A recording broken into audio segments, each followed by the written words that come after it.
The sterile smell of disinfectant filled my nose as I lay on the narrow bed, bright surgical lights glaring above me.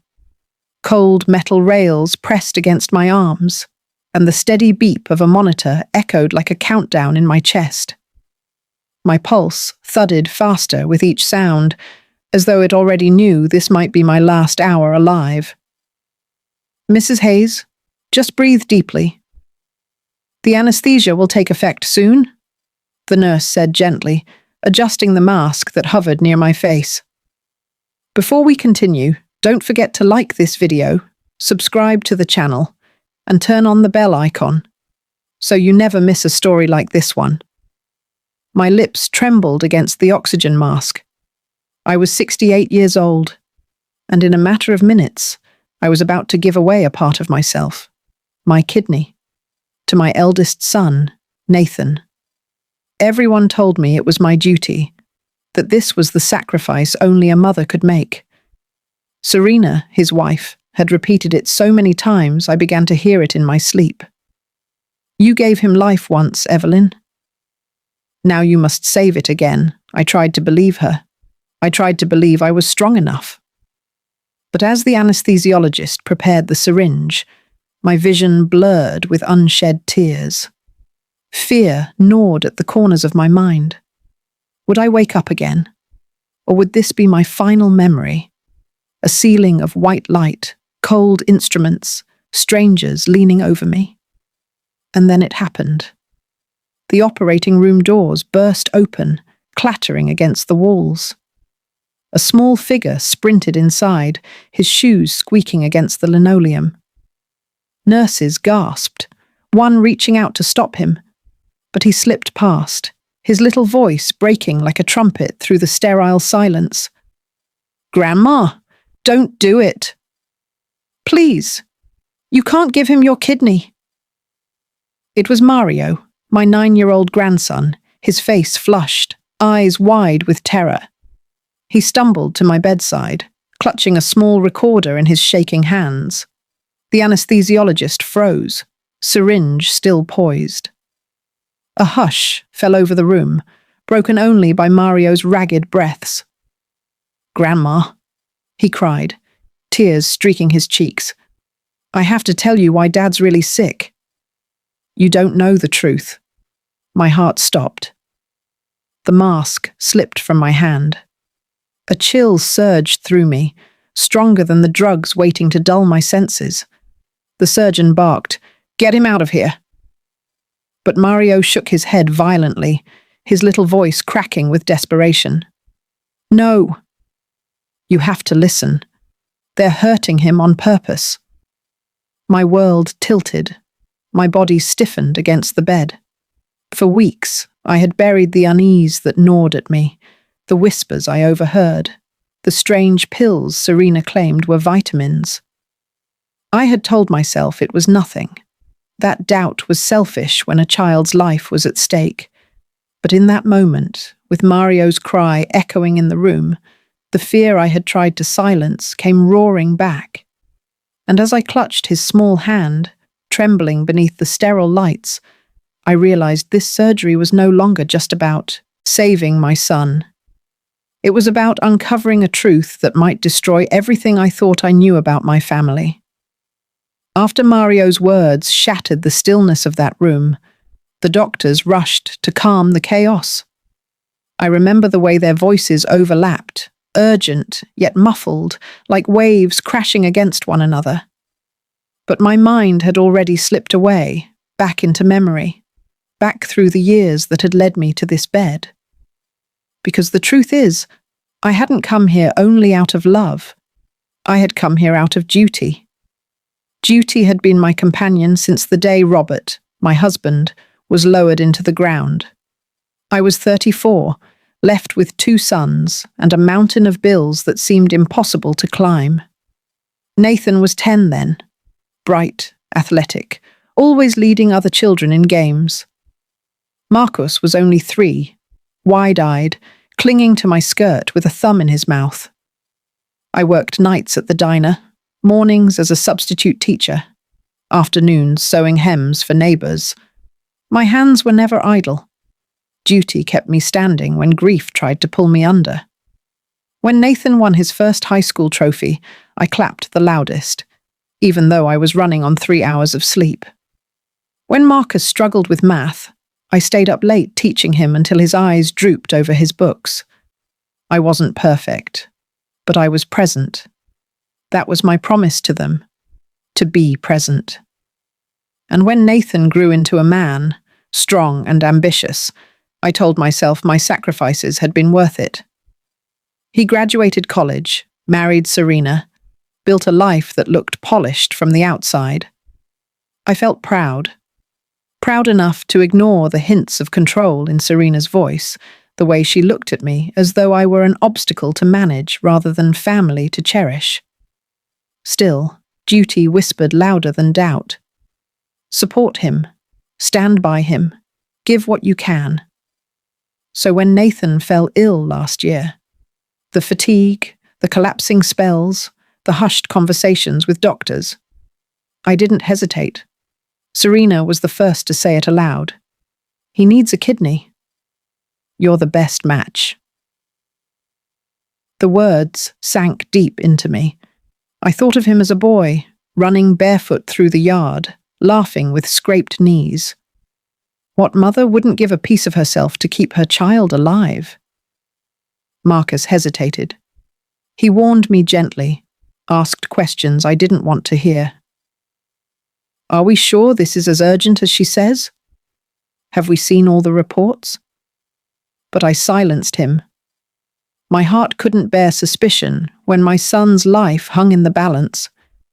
I told myself Marcus was just jealous, still living in his small apartment, unmarried, while Nathan had the big house, the polished wife, the storybook life. I told myself not to see the shadows behind Serena's eyes. I ignored the unease when she said, "You gave him life once. You can't refuse to give it again." Duty drowned out every other voice. It carried me through weeks of tests, blood work, consultations. It numbed me when the consent forms shook in my hand. It silenced the part of me that trembled with fear. Each night I stared at Robert's photo, asking if this was what he would want me to do. And so I found myself strapped to that bed, seconds from giving away a piece of my body. Not because I trusted Serena, not because I understood every detail, but because I believed that was what mothers did. But now, with Mario's cry still echoing in my ears, I wondered if duty had blinded me to a truth I should have seen long ago. I used to believe that Nathan's marriage had brought him happiness. That's what I told myself the day I first saw Serena glide into our lives. Tall, composed, her hair always shining, her words sweet as honey. She called me Mother Evelyn, with a smile that seemed so warm, but her eyes never softened. They calculated.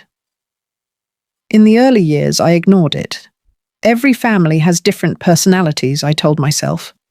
But over time, her words grew sharper, her presence heavier. It wasn't just the way she hovered over Nathan, speaking for him, answering questions before he opened his mouth. It was the way she looked at me, as though my existence needed managing. When Nathan's illness began, Serena seized it like a weapon. She called every doctor, organized every appointment, demanded every answer. I wanted to believe it was love, devotion to her husband. But something about her urgency always felt off, too rehearsed, too polished, too insistent. One evening, I was in their living room, sipping tea while Nathan dozed on the couch. Serena leaned close, her tone soft but edged with steel. "You know what has to happen, Evelyn," she said. "You're the best match. It's your duty." The word landed heavy. Duty. Always that word. "I want to help my son," I replied quietly. "But surgery is dangerous. I'm not young anymore." Her smile never faltered. "Dangerous?" Mothers face danger for their children every day. You gave him life once. Now it's time to give it again.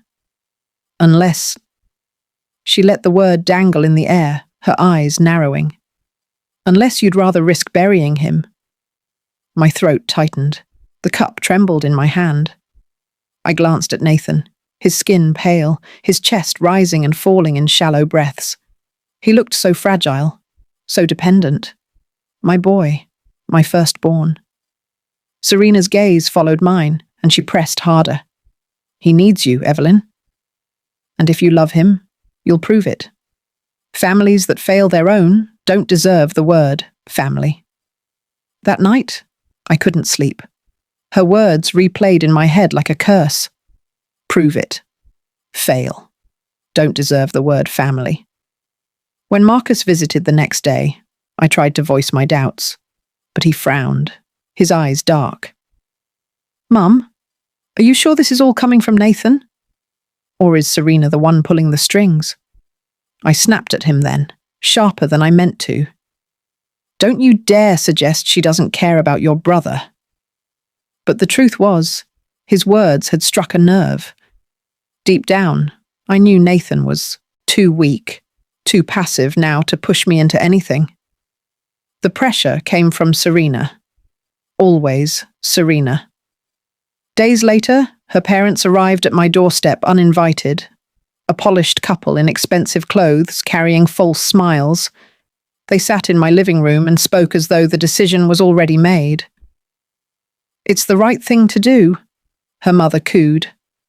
Think of your legacy, her father added smoothly. Your sacrifice will keep this family strong. I sat frozen, my tea growing cold in my hand. The four of them, Serena, her parents, even Nathan's silence, boxed me in with their words until I could barely breathe. By the time they left, I felt less like a mother making a choice and more like a prisoner signing papers under watchful eyes. Marcus had always been different from his brother. Where Nathan charged forward with ambition, Marcus paused, studied, weighed the cost before stepping. Some called it caution, others called it doubt. But I had come to see it as wisdom, though I didn't always admit it to his face. One afternoon, he came by unannounced. His hair was mussed from the wind, his jacket unbuttoned, his face tense. He stood in my doorway with a heaviness that told me he'd been holding something in. "Mum," he said, "I need to ask you something. And I want you to answer honestly." I motioned him inside, but before I could even pour tea, he started. "Are you sure about this surgery? Are you sure Nathan even needs your kidney?" The question felt like a slap. "Of course he needs it," I said sharply. "The doctors said—" He shook his head. "No, the doctors didn't say," Serena said. "Nathan barely speaks in these appointments. She does all the talking." I bristled, defensive. "She's advocating for her husband. That's what good wives do." Marcus's eyes softened, but his voice stayed firm. "And good sons ask questions when things don't add up." "I've seen the test results, Mom. Some of them don't match. His creatinine levels fluctuate too much, almost like—" He stopped, choosing his words carefully. "Like they're being influenced." The room went still. My pulse quickened. "Influenced how?" "I don't know yet," he admitted, "but I've noticed the pattern. Every time Serena is the one giving him his medication, Nathan gets worse. When he skips a dose, or when she's away, he seems better, stronger. Even my mouth went dry. I wanted to dismiss him, to say he was being dramatic, but the seed of unease he planted burrowed deep. Because hadn't I noticed it too? The days Nathan visited me alone, his colour brighter, his energy steadier, the way he seemed weaker, paler, after Serena pressed a glass of water into his hand. Marcus leaned closer, lowering his voice. "Mum, I think she's making him sicker than he is. Maybe even on purpose." The words chilled me to the bone. "No," I whispered. "That's too cruel." She's his wife. She loves him. Marcus didn't flinch. Love doesn't look like this. It doesn't control, it doesn't isolate, and it doesn't push you into risking your life while hiding the truth. I sank into my chair, my fingers twisting in my lap. But why? Why would anyone do something so horrible? Marcus's jaw clenched. I don't know yet. But I intend to find out. He left that evening with determination in his step, while I sat in silence long after he closed the door. My thoughts circled endlessly, colliding with Serena's sharp words about duty and Marcus's warning about manipulation. I wanted to believe in Serena's devotion. I wanted to believe Nathan's illness was real, untainted. But when I closed my eyes that night, I heard Marcus's voice echoing in the dark. She's making him sicker than he is. And for the first time, duty no longer drowned out doubt. The night it happened, I had been tossing and turning, unable to sleep. Marcus's warning clung to me like a shadow. I got up, wrapped my shawl around my shoulders, and padded softly down the hallway of Nathan and Serena's house, where I had been staying to help out.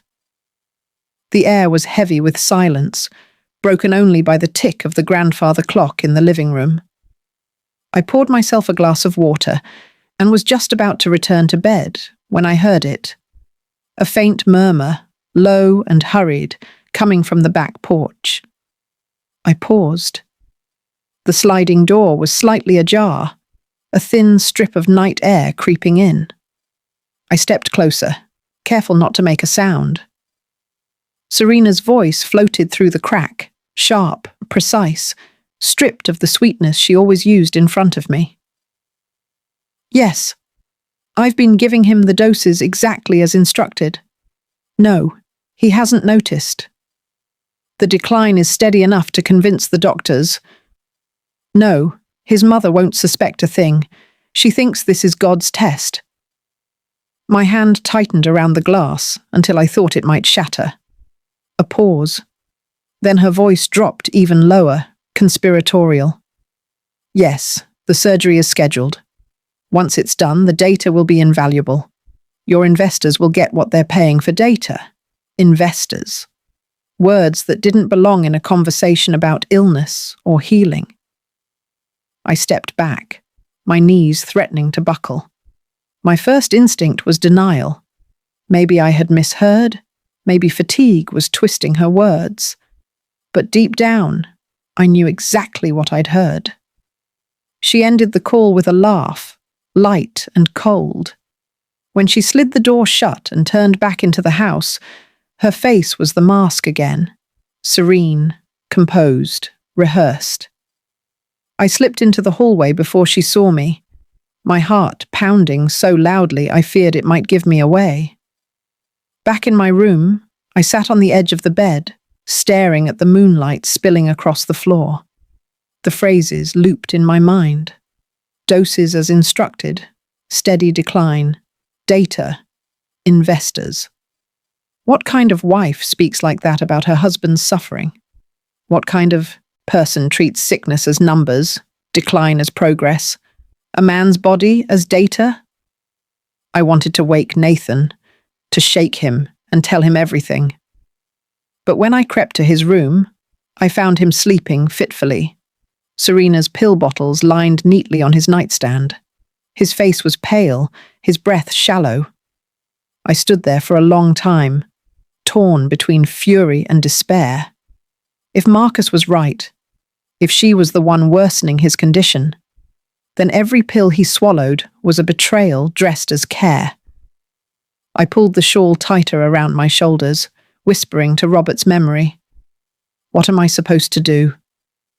The silence that followed was crushing, but somewhere deep inside me I knew the answer. I couldn't ignore this any longer.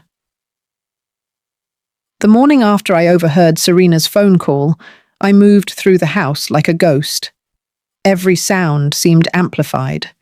The clink of dishes, the creak of floorboards, the hush of Nathan's shallow breaths upstairs. My mind was loud with what I had heard, but my lips stayed sealed. Fear is a heavy chain. Mario found me in the kitchen, sitting at the table with my untouched tea.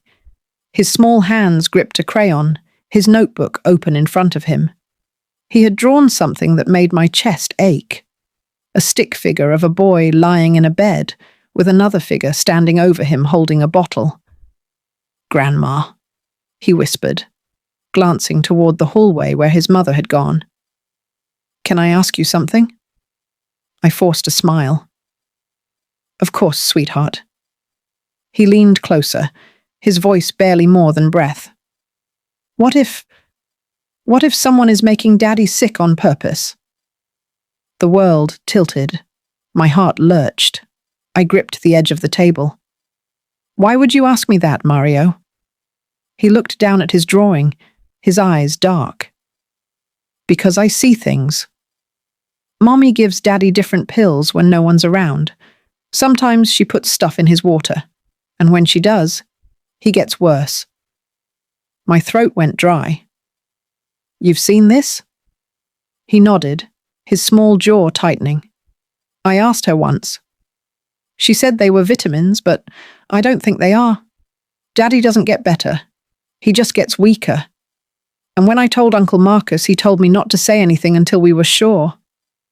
But I'm sure, Grandma. I know it." Tears burned in my eyes. I reached across the table, taking his hand. It was so small, so warm, trembling in mine. "Mario, listen to me. You are very brave, but you must be careful what you say. Do you understand?" He nodded solemnly, as though he understood far more than a child should. Before I could comfort him further, Serena swept into the kitchen, her perfume announcing her before her voice did.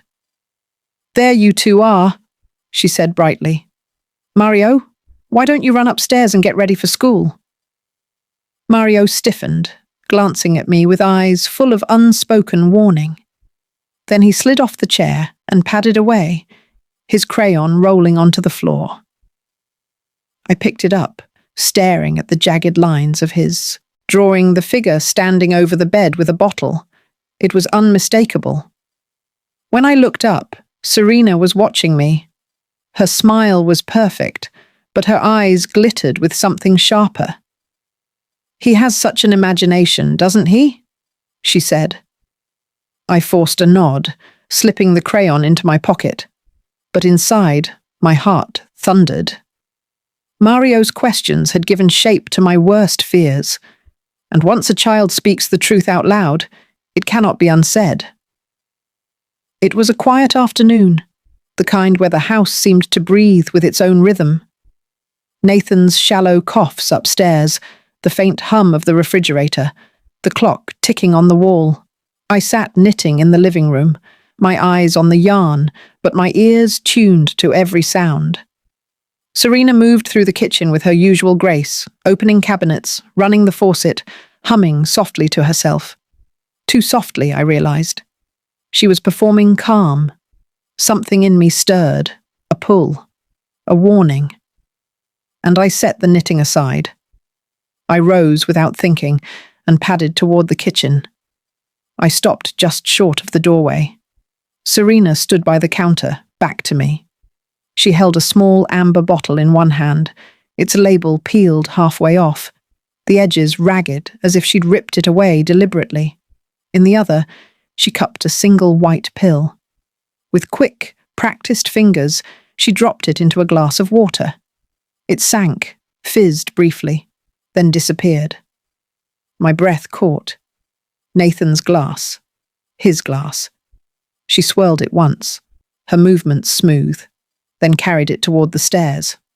Her face was serene, her steps unhurried, as though she were simply tending to her husband. I slipped back into the living room, heart pounding, and sat quickly, forcing the yarn into my lap. My hands trembled so badly the needles clicked against each other. Moments later, she appeared in the doorway, glass in hand, smile flawless. "Evelyn," she said lightly, "could you bring up a blanket?" Nathan's chilly. I nodded, unable to trust my voice. She glided past, her perfume trailing like smoke.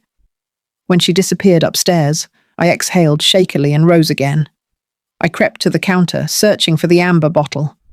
It was gone. She had taken it with her. But then I noticed something.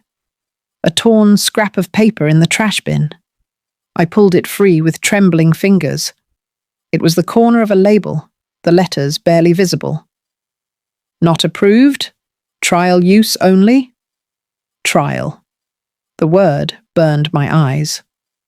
That evening, I waited until she left to pick up groceries. Then I went to Nathan's room. He lay pale and weak, sipping from the empty glass on his nightstand. His lips were tinged with blue, his eyes clouded. "Nathan," I whispered, brushing his hair back. "What are these new pills Serena's been giving you?" He blinked slowly. "Vitamins," she said. His voice was thin, trusting. Too trusting. I kissed his forehead, swallowing the lump in my throat. He didn't know. He didn't suspect. He trusted the woman who might be poisoning him. That night, I called his doctor, desperation quivering in my voice. "Doctor, what about the new pills? The ones Serena's been giving him?" There was a pause, confusion clear even through the phone. "Mrs. Hayes, I haven't prescribed anything new. Nathan's treatment hasn't changed in months." My hand shook so violently I nearly dropped the receiver. When I hung up, the silence of the house pressed on me like a weight. My son's life was being drained by the very person who claimed to save him. And tomorrow, they expected me to lie on an operating table and cut away a piece of myself for her plan. Marcus arrived late in the evening, his face pale, his shoulders tense. He carried a manila envelope under his arm, the kind that looked too heavy for mere paper. "Mum," he said as soon as he stepped into the living room, "I need you to see this." We sat together at the dining table, the overhead light buzzing faintly above us. He slid the envelope across the wood. My fingers trembled as I opened it. Inside were photographs, grainy but clear enough. Serena in a cafe, sitting across from a man in a dark suit. She was handing him a small paper bag. On the table between them lay stacks of white pill bottles. "Who took these?" I whispered. "I did," Marcus replied. "I followed her after one of her late grocery runs. She wasn't buying milk and bread. She was meeting him. I don't know who he is yet, but look at this." He pulled out another sheet, a receipt with Serena's signature, purchased from a pharmacy lab. Experimental compounds, not approved for public use. My stomach twisted. "It gets worse," Marcus said, his voice low. He held up an old cell phone, battered at the edges. "Mario found this in her drawer, one she doesn't use anymore. But he turned it on. There were recordings saved." He pressed play. Static crackled. Then Serena's voice filled the room. Smooth, calculating, nothing like the sugary tone she used with Nathan. "Yes, he's declining steadily. The doctors suspect nothing. Once we secure the transplant, the trial will have all the proof it needs. Investors are pleased. Payment will be finalized after surgery." My breath caught. Payment? Investors. Proof. The recording ended. The silence that followed was heavier than any sound. Marcus looked at me, his jaw tight. "She's not trying to save Nathan. She's making him sick on purpose. And if you go through with the surgery, she'll get exactly what she wants. Data for some drug trial. Maybe money from whoever she's dealing with. You'll risk your life, and Nathan will still be trapped in her game." I pressed a hand to my chest, trying to steady the storm inside me. I thought of the glass of water, the disappearing pill, Nathan's fading body, Mario's innocent question. What if someone is making Daddy sick on purpose? The pieces snapped together with brutal clarity. She's been using him, I whispered, using my son as an experiment. Marcus reached across the table, gripping my hand. We still have time, Mom. The surgery hasn't happened yet. We can stop this. But Serena was clever, powerful in her manipulation. She had already woven her lies so tightly around Nathan that he saw her as savior, not saboteur. And tomorrow, I was scheduled to walk into that hospital and lay down my life at her altar. The morning sun streamed through the curtains, but its warmth never reached me. I sat at the kitchen table with Marcus's envelope of evidence still resting before me. The photographs, the recordings, proof of Serena's treachery, should have given me courage. Instead, they left me hollow with dread, because knowing the truth and stopping it were not the same. The front door opened with a flourish. Serena swept in, her perfume heavy, her smile bright enough to blind. Behind her came her parents, dressed sharp as though the living room were a courtroom. They filled the space with their presence, moving with the confidence of people who had already decided the outcome. "There you are, Evelyn," Serena said sweetly, setting her purse on the counter.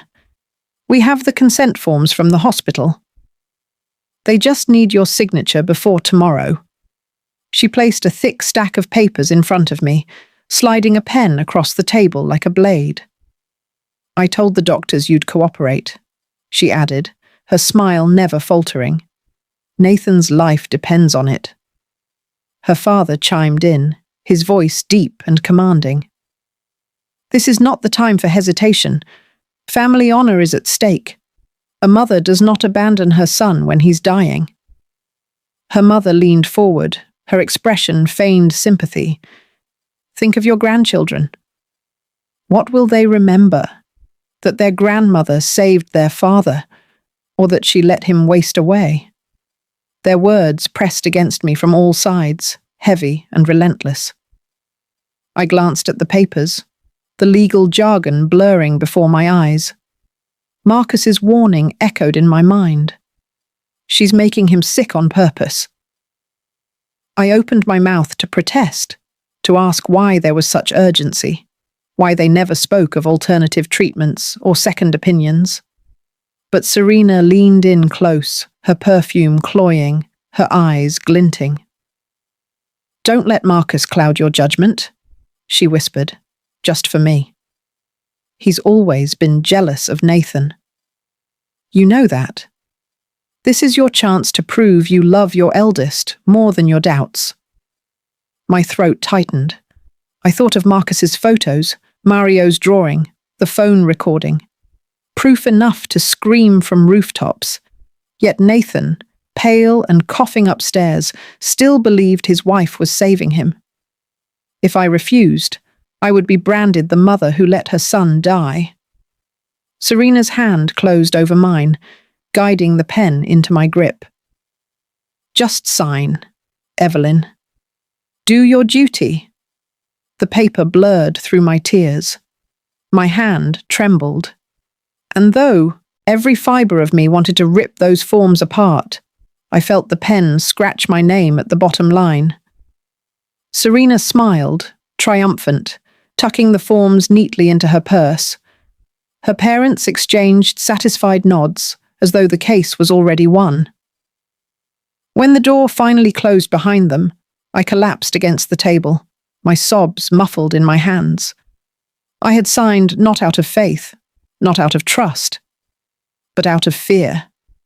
Fear of losing Nathan, fear of being labelled heartless, fear of standing alone against the storm Serena had summoned.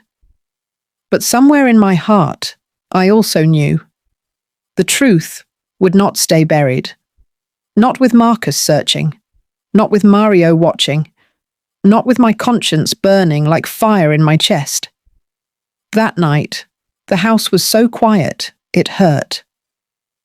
Nathan slept upstairs, his shallow breathing rattling through the walls. Serena had gone to stay with her parents, leaving behind only her perfume and the echo of her demands. Marcus had driven back to his apartment, promising to return at dawn. And I sat at the dining table with a pen in my hand and paper spread before me, the lamplight dim and trembling. I was writing my will. Every line was a wound.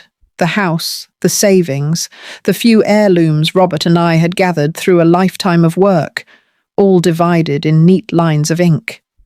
I tried not to think of the irony. The very people who had pushed me toward this surgery were the ones I had to name, even if only to exclude them. I wrote Marcus's name with care, leaving him what little I had left in trust. I wrote Mario's name, my grandson, and promised him my piano, the one his little fingers always touched with awe. I wrote Clara's name too, leaving her my books, knowing she'd keep them safe. When I reached Nathan's line, my hand faltered. What could I leave a son who was already losing himself? I wrote simply, "To Nathan, I leave my love, my prayers, and my hope that he will one day be free of those who harmed him." Tears blurred the ink. I pressed the paper flat, whispering into the silence, "Robert, forgive me. If tomorrow I don't wake up, please meet me on the other side." A soft sound broke my prayer. Footsteps. I looked up and saw Mario standing in the doorway, his hair mussed from sleep, clutching his stuffed bear. His eyes were wide, shimmering with fear. "Grandma," he whispered, "is it true? Are you going to give Daddy your kidney tomorrow?" I tried to smile, though my lips quivered. "Yes, sweetheart. That's the plan." He shook his head, tears spilling down his cheeks. "Please don't. Please. You don't know what they're doing. Uncle Marcus says it's not right. And I heard Mommy on the phone again. She said if you do this, the investors will finally pay." His little hands clutched my arm, his voice breaking. "I don't want you to die, Grandma." My chest ached. I pulled him onto my lap, wrapping him in my arms as though I could shield him from the storm.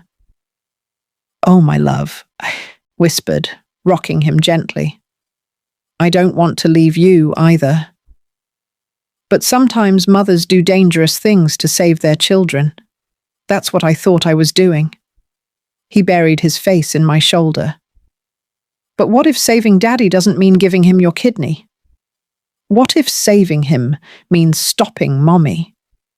The words pierced me deeper than any scalpel could.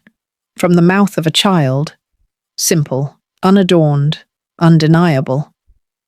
I kissed his hair, breathing in the scent of sleep and innocence. "Mario, you are braver than you know, but promise me something. If anything happens tomorrow, you'll hold on to what you know is true. Never let them silence you." He nodded against my shoulder, his small body trembling. After I tucked him back into bed, I returned to the dining table, staring at the will I had written. My hand hovered over the paper, then dropped the pen. The ink was already dry, but my decision was not. Tomorrow, I would walk into that hospital carrying more than fear. I would carry Mario's words, and perhaps, if God willed it, they would give me the strength to turn truth into salvation. The hospital walls gleamed under harsh fluorescent lights as they wheeled me into pre-op. My heart thudded with each squeak of the gurney's wheels. Nurses moved briskly, voices clipped and professional. The smell of antiseptic stung my nose.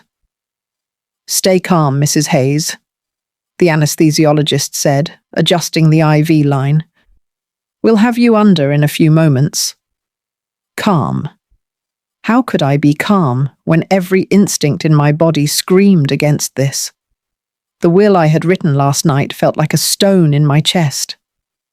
Mario's words, "What if saving Daddy means stopping Mommy?" rang in my ears louder than the beeping monitor. The surgeon entered, masked, gloves snapping as he pulled them on. Serena trailed behind in a crisp dress, her smile radiant as if this were a ceremony she had orchestrated. Her eyes found mine, glittering with triumph. "You're doing the right thing, Evelyn," she murmured, low enough for only me to hear. "Soon it will all be over." I swallowed hard. My mouth was too dry to answer. The anesthesiologist approached with a syringe, its contents shimmering faintly under the light. "Just a deep breath through the mask," he instructed. The mask lowered toward my face, and then the doors burst open. Mario. He sprinted into the room, his cheeks flushed, clutching the battered old phone Marcus had found. "Stop! Don't do it!" he shouted, his voice echoing through the sterile air. "Get that boy out of here," the surgeon barked, but Mario darted to my side, small fingers clutching my arm. "Grandma, you can't." "Daddy's not sick. She's making him sick." The room froze. Gasps rose from the nurses. Serena's face drained of colour, her smile cracking like shattered glass. Mario thrust the phone forward with trembling hands. "Listen." "I found it. She said it herself." Vincent, the nurse supervisor, snatched the phone before security could act. He pressed play. Static, then Serena's unmistakable voice filled the room. "Yes, he's declining steadily. The doctors suspect nothing. Once we secure the transplant, the trial will have all the proof it needs. Investors are pleased. Payment will be finalized after surgery." The words cut through the sterile air like a blade. The anesthesiologist froze, syringe still in hand. The surgeon's eyes widened over his mask. Nurses exchanged horrified glances. "Turn that off!" Serena shrieked, lunging forward, but two orderlies stepped between her and the bed. I felt Mario's hand squeeze mine. His small voice trembled. "See, Grandma? I told you." The surgeon removed his gloves with deliberate calm. "This operation is suspended," he announced, immediately. Serena's screams echoed off the tiled walls, desperate, furious, denying. But the evidence had spoken. Her mask was gone, her web unraveling before every witness in that room. As they wheeled me back out, Mario clung to my side, his face streaked with tears, but fierce with bravery. My heart swelled with a mix of terror and relief, because in that moment I knew the truth. My grandson had saved not just my life, but my son's as well. The operating room descended into chaos the moment Serena's voice finished spilling from the tiny phone speaker. Nurses whispered in horror. The anesthesiologist set down his syringe as though it had turned to poison in his hand. The surgeon, his mask still hanging around his neck, looked at Serena with eyes colder than any scalpel. "This surgery is halted," he said again, more firmly this time. "Mrs. Hayes will not proceed until this matter is investigated." Serena lunged toward me, her composure finally shattered. "She's lying."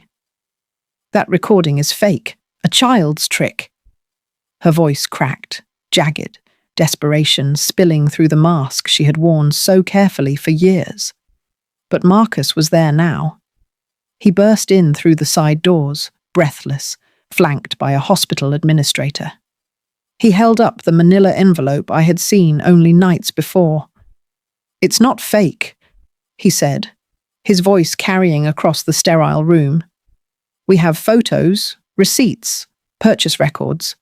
She's been administering experimental drugs to Nathan without prescription." The administrator nodded grimly.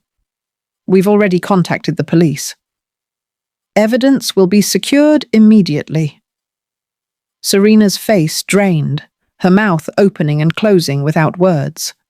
Her parents, who had rushed in moments later, sputtered protests, but their voices wavered under the weight of Marcus's documents and the recording still echoing in every ear. The surgeon turned to his staff. "Escort Mrs. Hayes out of this hospital." and make sure every sample, every bottle tied to her possession is logged. 2 orderlies moved forward. Serena twisted, struggling, her shrill voice bouncing off the tiles. "You don't understand. I was promised funding. The investors—" She cut herself short, too late. The room had heard enough. Mario pressed closer to me, his little hand gripping mine. His face was pale, but his eyes glowed with a fierce light. "It's over now, Grandma," he whispered. As they led Serena and her parents away, Marcus came to my side, his hand resting firmly on my shoulder. "You don't have to be afraid anymore," he said softly. "The truth is out." The hospital administrator spoke next, his voice solemn. "Police officers are already on their way. Every file, every recording will be submitted. Mrs. Hayes, you and your grandson may need to give statements, but for now, rest. You are safe. The word felt foreign on my tongue. For weeks, maybe months, I had lived under the crushing weight of duty and deception. And now, because of Mario's courage, because of Marcus's persistence, the mask had been torn away in front of witnesses who could never unhear what they had heard. I looked at Nathan then, still unconscious on a gurney nearby, pale but breathing. He had no idea how close he had come to losing not just his health, but his mother, his family, his very life to a woman who claimed to love him. Tears blurred my vision. I leaned toward Mario, pressing a kiss to his temple. "You saved us," I whispered. "You saved us all." And though my body trembled with exhaustion, my spirit felt steadier than it had in years. The conspiracy was unmasked, and for the first time, I believed we might truly find our way back to light. The days after the surgery that never was blurred together in a haze of police interviews, hospital visits, and long, heavy silences. Serena and her parents were taken into custody within a week, their names splashed across headlines. Experimental drug trial scandal. Family betrayal at the center. The investors they had whispered about vanished like smoke, leaving only shame in their wake. Nathan remained in the hospital, weak but slowly stabilizing once the foreign pills were flushed from his system. The doctors explained gently that his illness was real, but manageable, worsened by the toxins Serena had slipped into his body. Recovery would take time, but at least it was possible now. I sat by his bedside day after day, watching the color return to his cheeks. Sometimes he woke and looked at me with confusion, as though unsure what had happened. Other times, his eyes brimmed with grief when Marcus explained pieces of the truth. He had been a pawn in Serena's hunger for money, and the realization cut him deeper than any illness. One evening, as the hospital lights dimmed, Nathan reached for my hand. His voice cracked, hoarse but steady. "Mum, I don't know how to live with what I didn't see." What I let her do, I squeezed his fingers gently. "You heal, Nathan. That's how. You don't live in the betrayal. You live in the second chance. You've been given." He wept quietly then, and I held him like I had when he was a boy with scraped knees, whispering that everything would one day hurt less. Marcus became my pillar. He handled the lawyers, sifted through the paperwork, ensured my name was cleared of every accusation Serena had hurled. He stayed close, never letting me feel alone, his steady voice grounding me in every storm. And Mario, sweet Mario, he carried himself with a bravery that belied his years. Whenever fear threatened to rise again in me, I looked at him and remembered the moment he burst into that sterile operating room, recorder in hand, shouting the truth no adult dared to face. His courage had saved us all. One Sunday afternoon, weeks later, we gathered in my garden. The begonias bloomed red against the fence, the air warm and alive. Nathan sat in a chair, wrapped in a blanket, pale but smiling faintly. Marcus stood nearby, laughing with Mario as they flew a kite together. I watched them, my heart swelling with something I hadn't felt in months. Peace. Serena's shadow no longer loomed over us. The lies, the manipulation, the poison. All of it had been dragged into the light, destroyed by the very innocence she thought too weak to matter. I touched Robert's old wedding band that still circled my finger, whispering into the breeze. We survived, love. Your boys survived. And it was our grandson who showed us the way. As the kite soared higher into the sky, Mario's laughter ringing across the yard, I felt the truth settle in my bones. Family isn't defined by blood alone. It's defined by who stands when the storm comes, by who dares to speak when silence is safer. I had nearly lost everything on that operating table. But instead, I gained something more precious than any kidney, any sacrifice. I gained a family reclaimed, scarred, but unbroken.